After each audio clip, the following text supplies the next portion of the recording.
Hello, everyone. This is Federico Arellano again. You can find me at Arlano Yao with double L and Y.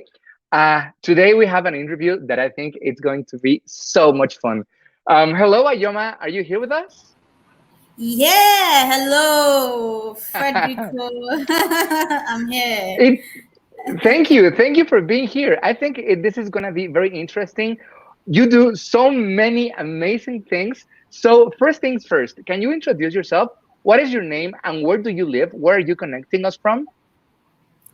Okay, so my name is Ijeoma Chemila, and I'm from Nigeria. I stay in Nigeria, the eastern part of Nigeria, and I'm also connecting from the eastern part of Nigeria, specifically Ebonyi State. I don't Wow. know, maybe my Nigerian friends could testify to the fact that Ebonyi is one of the greatest places in the East, a very serene place and very beautiful place. Wow. I think I am eager to get to know Nigeria. I have heard so many amazing things about that country. And although it may seem that it's very far away from us, we are at the moment in Mexico. And although it may seem super far, at the same time, I think we're close and we share a lot of our culture and a lot of our history as people. So, Yeah. um, why is Nigeria so amazing? I mean, what are they doing in terms of leadership and in terms of entrepreneurship as a country? I mean, um, first when I started to know a little bit about the country, I said, "Oh, they're very active in social media." And then I was like, "Oh, there's a Facebook now Meta office in Nigeria," and I say, "Oh, it's kind of a major hub in technology." So, what is happening in Nigeria around entrepreneurship? Can you tell us a little bit about it? Nigeria is a wonderful place and filled with great minds, great people. I can testify to that. And these people, old, the young, even with the some of the misconceptions people have around Nigeria, when you come to Nigeria, you would really feel that warmth around you because everybody is bubbling, everybody wants to do something. And one good thing is this for Nigerians, entrepreneurship before this decade and before the 2000 decade has been the in thing for Nigerians. And this ranges from technology, innovation, arts, agriculture, you name it, even the non-profits. Social entrepreneurs are rising every day, and Yes, profit entrepreneurs are coming up. In small and medium enterprises in the industrial sector is blooming. As of the matter of fact, currently, um, entrepreneurship mainly is the second most largest sector as regards wow, income, yes, and boosting the economy so far in Nigeria.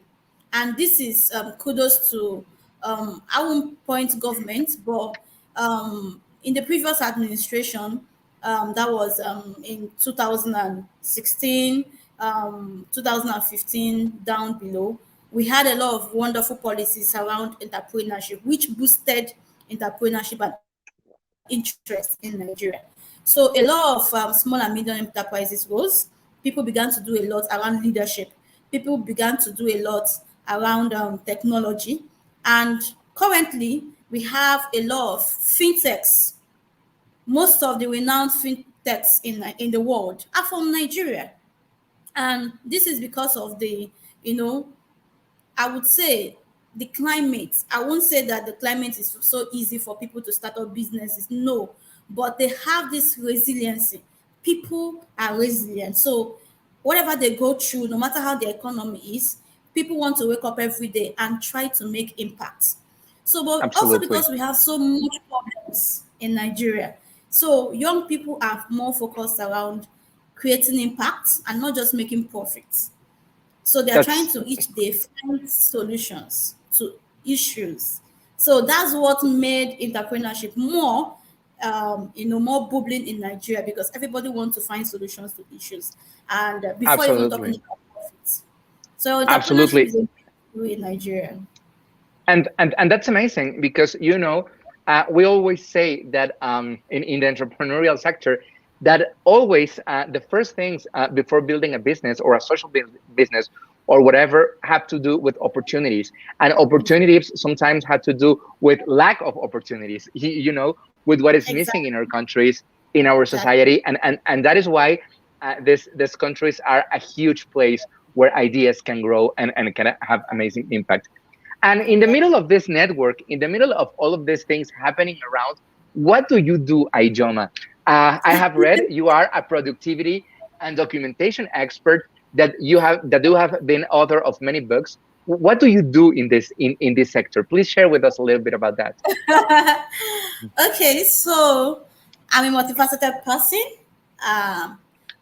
Over time, I've learned to build Just a around. little parenthesis. You already motivated me. So you're amazing. So keep going. Thank you. Uh-huh. And before now, one would say, "Oh, how can I do a lot, at the same time?" But I found out that for me, if you're built up and wired that way, it's possible. And that is about finding your passion, and not just your passion, your interests. And for me, I do a lot around leadership. I do a lot around organizational productivity. I have some businesses around organizational productivity. I also have a non-profit, FollowHer, and that's about helping women to become better leaders, both at the community level and at the higher grade level. So I'm talking about governance, I'm talking about leadership, I'm talking about entrepreneurship. How can we build more women to get into the entrepreneurial sector and be amazing at it? I also have another business where we talk about productivity, where we talk about making sure that every business, no matter how small and how big, have a structure to run with. In my life, I found out that most of the businesses in Nigeria, because they are small, they do not have structure. So they don't stay beyond generation one, and they don't grow beyond that. Yes. That's because they don't have a very good structure to live off or to grow with it. And most businesses just start, are not scalable, or they don't transmit from one generation to the other. So I pioneered an organization where people can build on a structure around it, create systems, procedures, processes around those businesses so that they can be sustainable at every time, whether the economy is good or bad, based on it's just like COVID-19 that we saw 2 years ago and last year. Organization can begin to adapt, and you can't adapt if you don't have a good structure. So we decided to help entrepreneurs put structures around their businesses, put procedures, systems, and also give solutions to wicked problems around whatever they do as society. And also, over just within the small times of my Mm-hmm. life, I've been able to move around and help non-profits also build structure around what they do. Passion is not enough. Passion is not sustainable. Passion cannot sustain a social enterprise or a business. You have to have a very veritable structure, documentation. And so these are things I do around just within my short life, and I'm growing every day to be better, raising more women, raising more entrepreneurs. And this is just a summary of what I do. That's amazing. I wish we could talk forever because I have so many questions for you. Please The fire, first, shoot. okay, so the first question would have to do definitely about your definition. I always ask for the definition of entrepreneurship. In this time, I think that's a little less interesting. I would like to ask the definition of leadership. What for you is a leader? Because I mean, I have to share this with you. At the moment, in the company I run, we're facing also this thing that you're just saying. Like this new steps of different ways of doing things, of getting bigger, of getting larger, and it's been so hard. And sometimes why it is so hard is not only because the lack of manuals and the lack of structure itself. It has also something to do with the people, the way people think, the way people are productive. So I have my own definition of leadership, but I would like to ask you first. You are the expert here. So what is leadership for you? Oh, for me, just like you rightly said, a lot of us have different definition for leader, and this is based on our experience, background, and what have you. For me, leadership is more about finding solutions to wicked problems. Finding solutions to wicked problems. Oh, sorry, my lights. I don't know if you can still see me. Yes, yes. uh, We can see you very okay. well. Okay, so finding solutions to problems, to wicked problems. And this is expressed through so many soft skills, empathy, and being able to be innovative, being able to show empathy and build skills around whatever you do. So for me, it's more about when I say leadership, I mean, how can you find, momentary and lasting solutions to issues Yes. and to solving wicked problems, complex problems in your organization, in the society. And I believe every one of us could say, "Oh, leaders are born, leaders are made." Whatsoever ideology or theory you have that can work for you, what matters is what are you bringing to the table, and not just what you're bringing to the table, how are you effectively relating with people that brings those solutions to the table. So for me, in my little experience, anybody can lead, whether from the top bottom approach or from the bottom top approach. Whatever you do, just ensure that there is impact and there is empathy and there is listening here. How are you effectively listening to your colleagues, to your team members? How are you effectively showing interest in whatever you do, whether you're creating lasting solutions or you're creating products or services? So for me, I have my own definition and which works for me. And I express this every day in whatever I do. Giving No, listening ear and listening not just to defend, but you listen with empathy to every one of you. And listening to people to create solutions, listening to people to bring impact. and I definitely share it. Last week I stepped with a phrase that said sometimes things are not done by people who has the right to do it, or by Mhm. people who is able to do it, or by people who is willing to do it. But with people who has the power to do it. And this Exactly. power, I love that phrase because this power had to do with all of what you had just said about soft skills, about being empathic with your colleagues, about showing respect in so many different ways. And I loved it. And I say, yeah, that's right. Sometimes we expect that our managers or our teachers or even our investors, do things for us because they are entitled to. Um, Mm, mm, that's not always true, because what the person that needs to do things is the person that has the power to do it. And always mm, I think the power has to be in ourselves, because otherwise it's going to be hard. yes, exactly. um so another question I have for you is that you wrote a book, and I'm really curious about it. The title of the book is After 5 p.m. What what do people have to do before or after 5 p.m.? I mean, what is it with 5 p.m., Ijeoma? Thank you. The book was born out of at the point in my life where people around me and me was just doing work, work, work, work, and they didn't have a life. There was no sense of productivity around whatever they do apart from the normal 9 to 5 job they have. In fact, there was this saying that, oh, as an entrepreneur, you work for yourself, you work by yourself, you no longer have to do 9 to 5 p.m. thing. And it's freedom for you without also realizing that the freedom comes when you know that you are the one that work more. The stress of the day. You think you are the think tank, you do a lot. So I decided to come up with a book because I needed people to be able to have a life outside the life. Yes. So normal 9 to 5 job routine start from 9 a.m. to 5 p.m.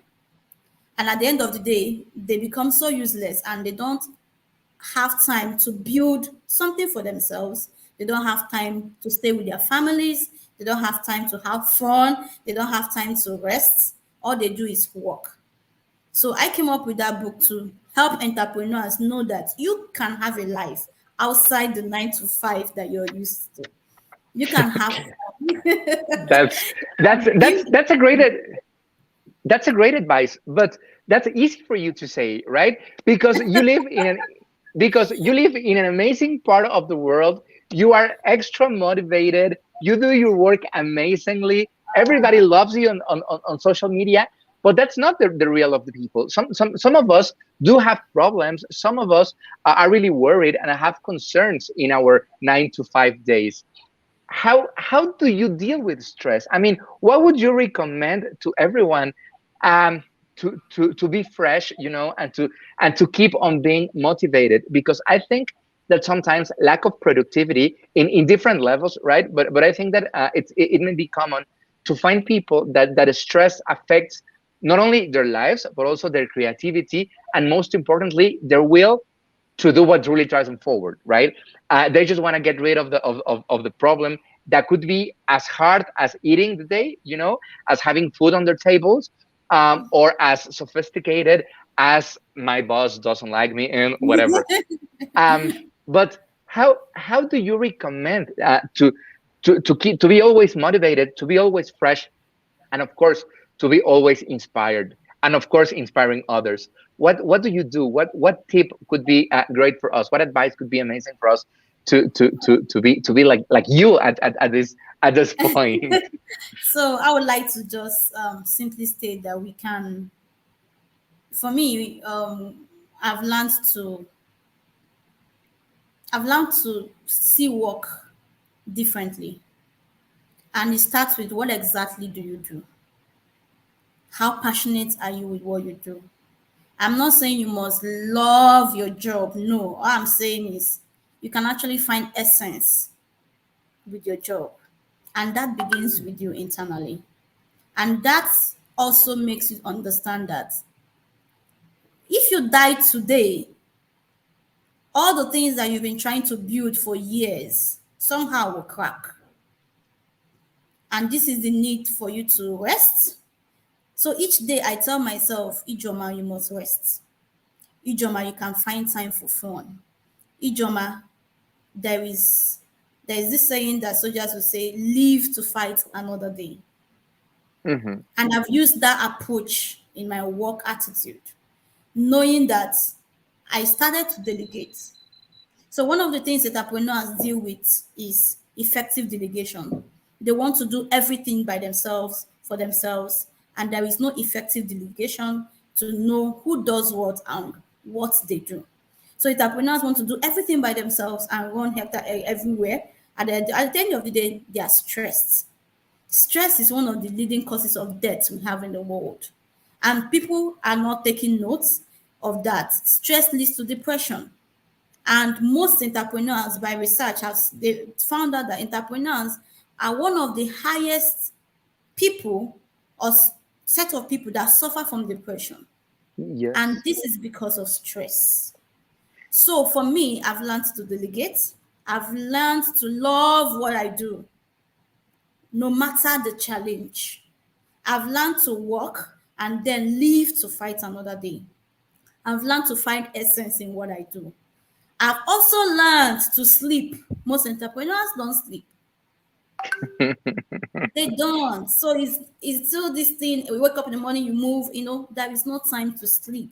And sleep helps you in your thinking, sleep helps you in your creativity, sleep helps you in even to help you to understand, know how to relate. One of those times I was relating with a colleague and he was like, angry. I'm like, what's the matter? And he said, I'm sorry, I didn't sleep last night. I said, come on, Yes. you need to learn how to sleep. So what Yes. you do is to create system that can make you work, delegate, and be able to rest. And definitely I think that we are a generation that has the opportunity to be creative at the work. Probably our parents or our great grandparents didn't have that opportunity because the world was different when they were alive. but Yeah. but at this point I think that what need to be said about our generation would be, uh, they could work on something creative, and they could work on something to stimulate their ideas, their brains in a positive way, in a fresh way. um, And I think this interview has been refreshing for you because it has been for me. I loved it, Ijeoma. Thank you very much. I really And hope we can keep in touch. thank you so much. And I would like to say, this is our phones, and every day our eyes on the system, the computer, and the phones and everything. This is one of the highest contributors of stress in our day-to-day living. So we have to find a way to manage this. This is a tool to work with. It's not a tool that can work on us. So we need to find a balance. Thank you so Definitely. Definitely. much. Ayoma, just to finish, we're way past the time, but I think people is going to love this interview. Just super fast, a message for female entrepreneurs. What would you like to say specifically to them in the conditions, in the world, in the country that we're living at the moment? What is your best advice for female entrepreneurs? My best advice would be find your voice and raise it so high that nobody can silence you.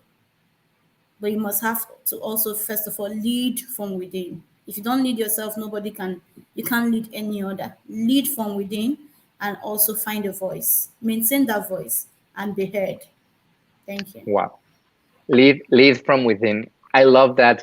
Of course, I love that being said from an expert on leadership. I loved it. I think it applies, of course, to female entrepreneurs, but also to everyone that is listening to us. Thank you, Ijeoma, very much for this Thank you. interview. I Oh, feel like hugging you, and although we're super far, I'm gonna hug I you. This send you a huge hug. Yes, me too. Thank you. Thank you very much. thank you so much. And thank you, everyone. See you on the next one.